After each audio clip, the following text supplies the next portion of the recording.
अश्वत्थामा का जन्म कोई साधारण जन्म नहीं था। वह गुरु द्रोणाचार्य का पुत्र था, लेकिन उसका जीवन जन्म से ही अभाव और पीड़ा से भरा था। कहते हैं, बचपन में जब अन्य बालक दूध पीते थे, अश्वत्थामा को आटे और पानी का सफेद घोल दिया जाता था, ताकि वह यह न समझ सके कि उसके पिता इतने महान होकर भी अपने पुत्र को दूध नहीं दे सकते। उस अपमान ने उसके भीतर कुछ जगा दिया। वह भूख केवल भोजन की नहीं थी, वह सम्मान की भूख थी। गुरु द्रोणाचार्य कौरवों और पांडवों को धनुर्विद्या सिखाते थे। अर्जुन उनका प्रिय शिष्य था। अश्वत्थामा उनका पुत्र होकर भी उस स्नेह से वंचित रहा।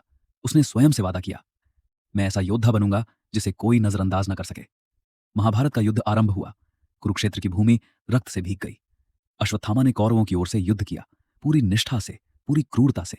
पर युद्ध केवल शत्रु नहीं छीनता, वह सब कुछ छीन लेता है। जब गुरु द्रोणाचार्य का वध हुआ, अश्वत्थामा का संसार टूट गया। उसकी चीख केवल शोक नहीं थी, वह प्रतिशोध की घोषणा थी।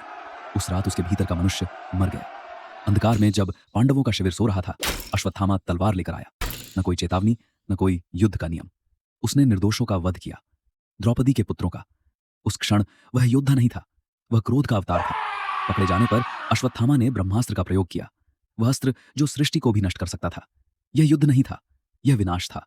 श्री कृष्ण उसके सामने आए, क्रोधित नहीं, शांत, क्योंकि सबसे कठोर दंड क्रोध से नहीं, न्याय से दिया जाता है। कृष्ण ने अश्वत्थामा के मस्तक से मणि छीन ली। उसका घाव कभी नहीं भरेगा, रक्त सदा बहेगा। उसे मृत्यु नहीं दी गई, उसे अमृता दी गई, क्योंकि मृत्यु दुख का अंत है और अमृता सजा। युगों का अकेलापन हजारों वर्षों से अश्वत्थामा पृथ्वी पर भटक रहा है।